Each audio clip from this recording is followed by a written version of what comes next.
지금부터 제31차 국민의당 비상대책위원회 회의를 시작하겠습니다. 비상대책위원회께서 개회 선언을 해주시겠습니다.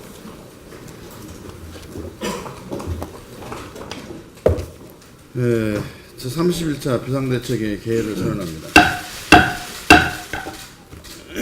위원님 모두 말씀 듣겠습니다. 우리 김일정 대변인 자제분 완치가 돼서 퇴원해서 축하합니다. 그 집안에 오한이 있고 그러는데 대변인직 수행하면서 여러 가지로 감사합니다. 문재인 정부의 통일을 위한 대북 정책의 내용이 뭔지를 묻지 않을 수가 없습니다. 대한민국 헌법은 대한국민은 통일국가의 지향의 사명을 갖도록 규정하고 있고, 헌법 제4조는 대통령은 통일정책을 수립해서 추진하도록 규정하고 있습니다. 이 통일정책은 국민의 심의를 거쳐서 확정이 되도록 되어 있습니다. 그럼에도 불구하고 정부 출범이 100일이 지난 이 시점에서 헌법에 규정이 되어 있는 통일정책의 수립 사명과 의무를 대통령이 이행하고 있는지 묻지 않을 수가 없습니다. 이 정권의 대북 정책은 매우 즉흥적이고 중구난방이라고 비판을 하지 않을 수가 없습니다.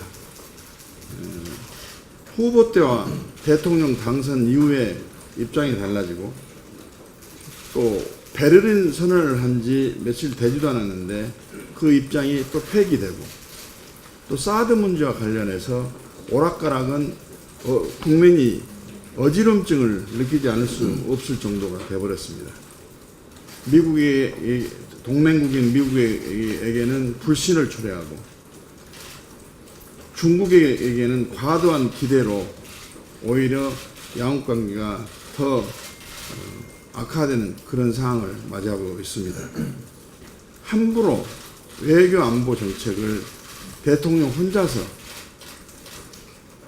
좌지우지 갈팡질팡 하는 형태로 수립을 하고 추진해서는 절대 안 됩니다. 이제라도 현 상황에서 남북의 대화는 의미가 없다, 추진해서는 안 된다, 북한이 진정한 대화에 이를 수 있도록 끝까지 제재와 압박을 가해야 한다는 트럼프 대통령과의 문재인 대통령의 통화 내용은 나름의 의미가 있고, 문재인 대통령이 제대로 된 대북관을 갖고 있는 것이 아니냐 생각을 합니다. 대북 정책은 국민적 합의, 국제사회의 공조, 그리고 북한의 호응이라는 3대 요소가 절대 필요합니다. 또한 대북 정책은 통일을 이끌어내기 위한 처방전입니다. 처방전은 효과가 있어야 합니다. 그러기 위해서는 대북 정책이라는 처방전을 발휘하기 전에 한미 동맹 관계에 의해서 격이 없는 토론과 합의를 도출해야 되고, 그 합의를 기반으로 해서 국제 공조의 를 빈틈없이 이루어내야 되고, 그리고 인접국인 중국과의 관계를 당당하게 설명하고 협력을 구하고, 중국의 입장에 대해서도 이해하는 노력, 협력을 얻어내는 노력이 절대 필요하다고 생각이 됩니다. 그런데 이러한 중요한 대북 정책에 대해서 트럼프 대통령과 통화할 때 국내에서 대통령이 수석비서관에서 언급할 때 모든 내용이 걷잡을 수가 없고 일관성이 없습니다. 지금이라도 국민에게 대북 정책의 현 정부 대북 정책의 내용이 뭔지를 분명하게 밝혀줄 것을 요구를 하고, 더 이상 대북 정책으로 국민이 불안하거나 어지러움을 느끼지 않도록 해줄 것을 요구를 합니다.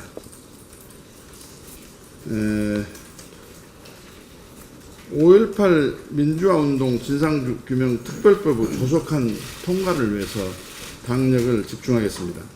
80년 5.18 민주화운동을 다룬 영화 택시 운전사가 개봉 7일 만에 500만 관객을 돌파했다고 합니다. 군사 독재 하한가는 시민을 향한 계엄군의 무차별 진압 장면을 보고 울지 않는 관객이 없다고 합니다. 개봉 이튿날 저희 비대위원들을 포함한 저희 당직자들과 저도 이 영화를 관람을 했습니다. 37년이라는 오랜 시간이 경과했지만 5.18 민주화운동 진상은 아직 제대로 규명이 되질 않고 있습니다. 시민들에 대한 최초 발포와 집단 발포 명령자, 헬기 기총 소사 등 진상 규명이 전혀 이루어지지 않고 있습니다.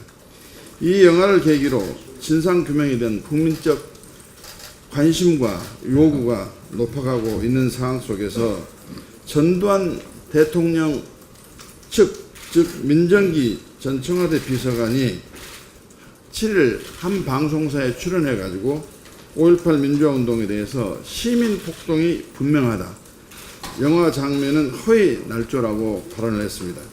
참으로 기가 막힌 일입니다. 이미 대법원 확정 판결로 5.18 민주화 운동에 대한 탄압은 내란 목적 살인으로 유죄 판결을 전 대통령 등이 받았습니다.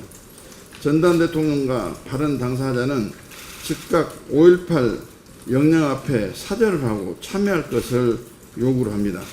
5.18 정신을 폄훼하고 비하하면서 진실을 왜곡하는 것은 새로운 5.18을 촉구하는 거나 다름없다고 생각합니다. 과거를 잊어버린 사회는 그것을 또다시 반복을 하게 되고 역사를 망각한 민족에게는 미래가 없다는 말을 다시 한번 상기시킵니다. 국민의당은 5.18 민주화 운동에 대한 가해자들의 뻔뻔한 진실 부정과 역사 왜곡에 대해서 단호히 반대를 하고 규탄을 합니다. 국민의당은 지난 7월 11일 정부 차원에서 5.18에 대한 제대로 된 진상규명 조사를 할 수 있도록 5.18 민주화 운동 진상규명을 위한 특별 법안을 발의한 바가 있습니다. 국민의당은 5.18 민주화 운동의 진상을 규명하고 역사를 바로 세우기 위해서 이 특별법 조속한 통과에 강력을 집중하도록 하겠습니다.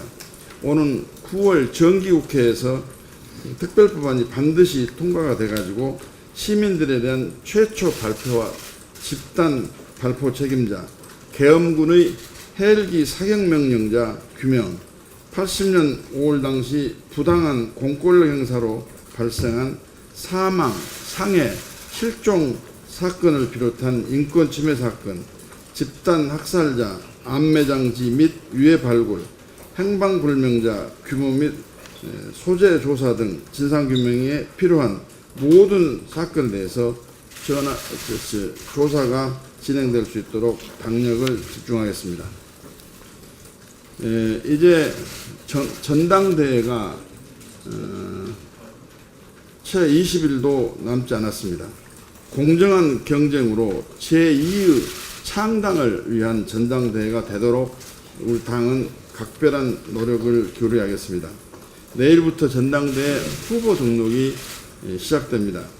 이제 전당대회 관련된 모든 사안은 전당대회 지도부 선출을 위한 룰, 즉 링 안에서 논쟁할 것을 다시 한번 호소합니다.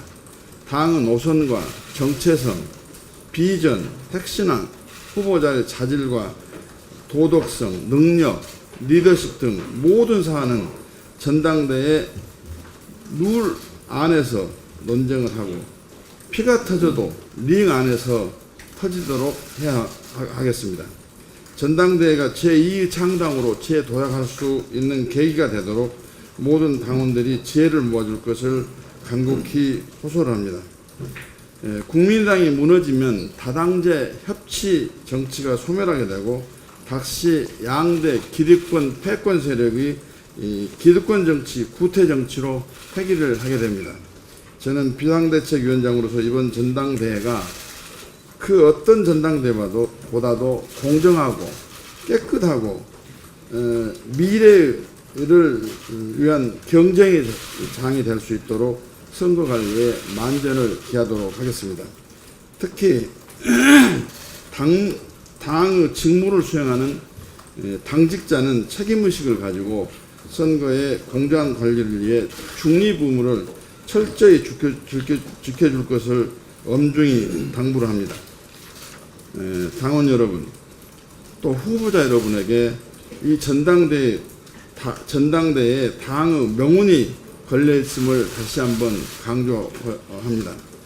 방법은 달라도 당을 살리는 마음은 하나라는 믿음으로 함께 단결해 주실 것을 부탁을 드리고 8월 27일 우리 모두가 승자가 되고 승리하는 당이 되는 전당대회를 만들어 주실 것을 다시 한번 강력히 호소를 드립니다. 아울러 선당후사를 밥 먹듯이 외쳐대던 당직자들이 전당대회를 앞두고 이 중대한 시점에서 전당대회 관련 선거 관련 직책을 헌신짝 던지듯이 던지는 것이 과연 책임 있는 당직자의 도리요 자세인지를 묻지 않을 수가 없습니다. 저희 비상대책위원회에서는 당직자의 엄중한 공정한 선거 관리 또는 전당대회 준비에 지장이 초래됐기 때문에 그동안 편파적인 행동을 했던 일부 당직자들에서 엄중 경고 조치를 했음에도 불구하고 또다시 공정하고 엄정한 전당대회를 위한 직무를 소홀히 하는 당직자에 대해서 사표를 수리하고 오늘 바로 후임자를 임명하도록 하겠습니다. 국민을 위한 정당이라고 하는 국민의당에서 이런 모습은 절대 국민으로부터 동의를 받거나 이해를 얻을 수 없는 일이라고 저는 강하게 질타를 하지 않을 수가 없습니다. 이상입니다. 올 들어 정부가 기업체에 대해서 급전 지시, 소위 전기 사용량을 줄이라는 지시를 3번 내렸습니다. 7월에 2번, 그리고 그제 1번 내렸는데요. 그제는 급박한 상황이 아니면 가동하지 않는 유류 발전기도 풀 가동한 것으로 나타나고 있습니다. 전기가 남아도는데 왜 이럴까? 의문이 꼬리에 꼬리를 물고 있습니다. 이런 와중에 정부는 전력 예비율을 내년에 22%에서 18%로 낮추겠다고 합니다. 그동안 정부는 현재 신재생 에너지 비율이 4.1%에서 2030년까지 20%로 올리겠다고 발표한 바 있습니다. 신재생 에너지의 비율이 높아지면 그러면 오히려 전력 예비율을 높여야 됩니다. 왜냐하면 태양광 같은 경우는 장마나 구름이 끼면 효율이 떨어지고 또한 풍력은 바람이 불지 않으면 효율이 역시 떨어지기 때문에 신재생 에너지가 비율이 높다고 하는 것은 전력 예비율을 그만큼 높이라는 뜻입니다. 그럼에도 불구하고 전력 예비율을 낮추겠다고 하는 현 정부의 태도를 도저히 이해할 수가 없습니다. 정부가 이처럼 앞뒤가 안 맞는 얘기를 계속하면서 국민들을 믿으라고 하니 답답하지 그지없습니다. 정부와 관계당국, 국민 앞에 좀 더 솔직해질 것을 촉구합니다. 청와대가 자꾸 인사 자충수를 두고 있습니다. 청와대는 박기영 순천대 생물학과 교수를 차관급인 과학기술정보통신부 과학기술혁신본부장에 임명했습니다. 그러나 박 본부장은 혁신의 적임자가 아니라 청산해야 할 적폐 인사입니다. 박 본부장은 노무현 정부 시절 온 나라를 충격의 도가니로 몰아넣었던 황우석 사건의 핵심 관계자입니다.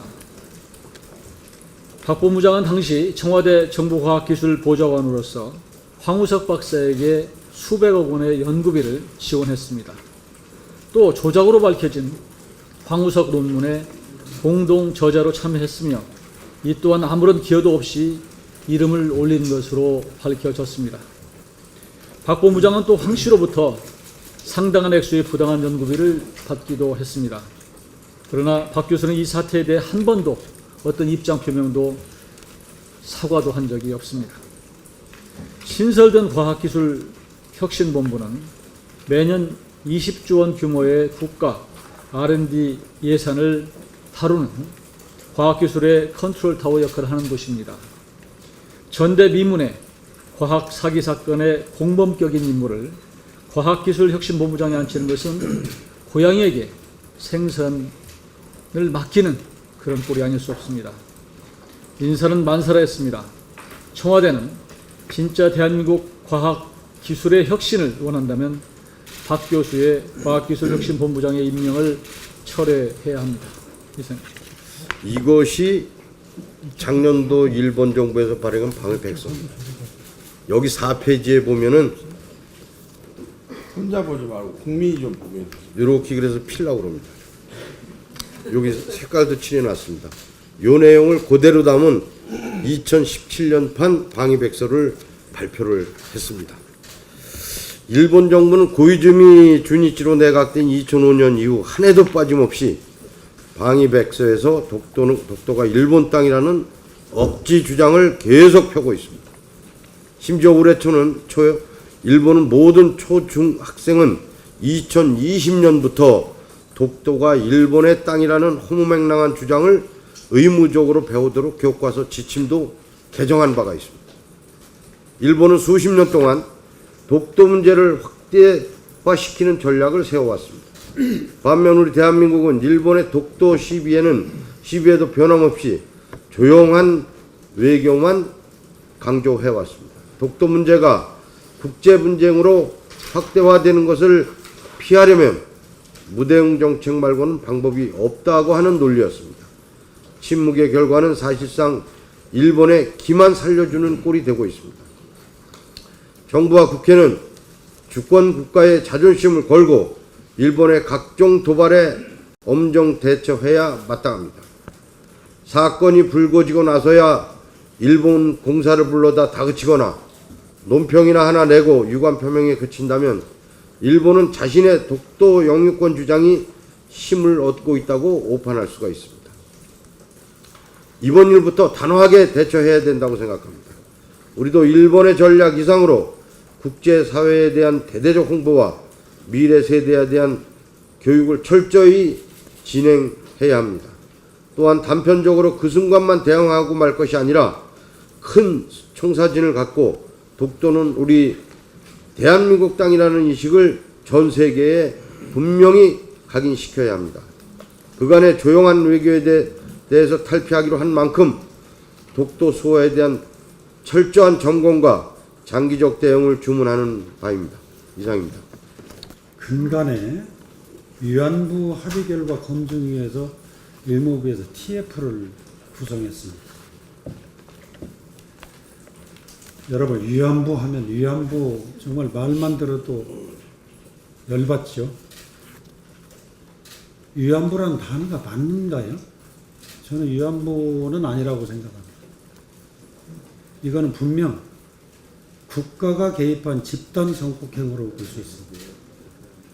힐러리 전 국무장관도 성노예라고 표현을 했습니다. 그게 적절한 표현입니다. 이 문제는 유엔에서 여성 인권으로 다루고 있습니다. 대단히 소극적인데 이 문제는 국가에서 해야 되지만 세계적인 여성운동으로 펼칠 필요가 있습니다. 저희 대한민국이 지금까지 982회 전쟁을 치러왔습니다. 침략을 받고 전쟁을 하는 가운데 수많은 국민이 끌려가서 정말 갖은 고초와 희생을 당했습니다. 이 문제도 국가가 뭔가 다른 접근을 해야 되지 않나 저는 생각을 합니다. 왜냐하면 정말 그 아리따운 소녀들이 국가가 힘이 없고 국가가 지켜줄 힘이 없어서 이런 결과를 빚은 겁니다. 다시는 이러한 역사를 되풀이하지 않기 위해서는 정말 강한 나라가 되어야 된다는 일념을 가지고 국정을 운영해야 될 것입니다. 최근에 그 위안부 합의 결과 검증한 일개부의 TF를 구성했는데 과거 위안부 합의 과정을 되돌아 살펴보면 앞으로 우리가 무엇을 해야 할 것인지 분명합니다. 2011년 8월 헌법재판소는 위안부 문제에 대한 위헌 결정을 내리면서 한일 간 위안부 문제를 정치적으로 타협하지 말고 청구권 소멸에 대한 해석을 명확히 해서 협상을 타결하라고 주문했습니다. 그럼에도 불구하고 전 박근혜 대통령과 외교부 관료들은 한일 관계가 파탄할 것이라고 주장하면서 정상회담 전제 조건으로 위안부 합의를 내걸면서까지 추진해서 결과적으로 자승자박한 꼴이 되었습니다. 그뿐만 아니라 오바마 정부의 한미일 헤이그 회담 압박에 못 이겨 외교관에서는 쓰지도 않는 최종적이고 불가역적이라는 표현까지 넣어서 어처구니 없는 합의문을 단돈 10억엔에 팔아버렸습니다.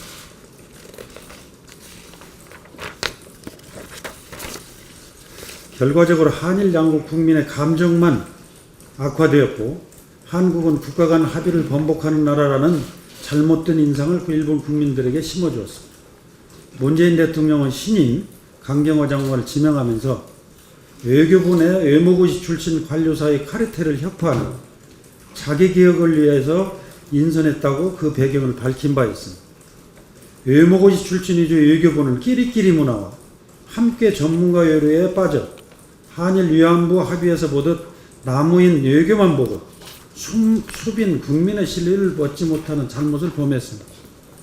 과거 일본의 지세와 국경, 외교 범위를 등을 기록한 15세기 해동 제국기 서문에는 이렇게 적혀 있습니다. 외적을 대하는 방법은 외정이 아니라 내치이고 일본은 항시 한반도에 커다란 영향을 끼칠 세력이 힘이 큰 나라라고 했습니다.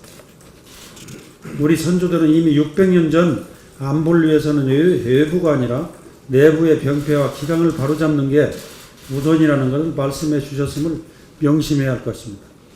영국의 역사 및 정치학자 에드워드 카는 역사에는 만약이라는 없다고 했습니다.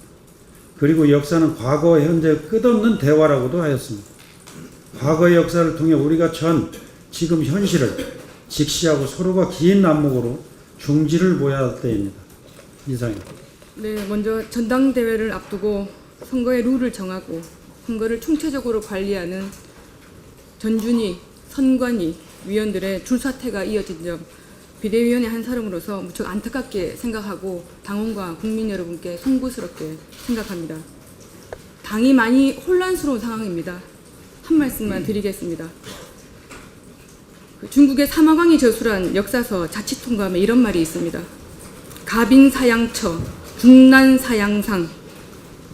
가정의 살림이 곤궁할수록 어진 아내를 생각하고 나라가 혼란스러울수록 어진 재상, 즉 충신을 먼저 생각한다고 했습니다.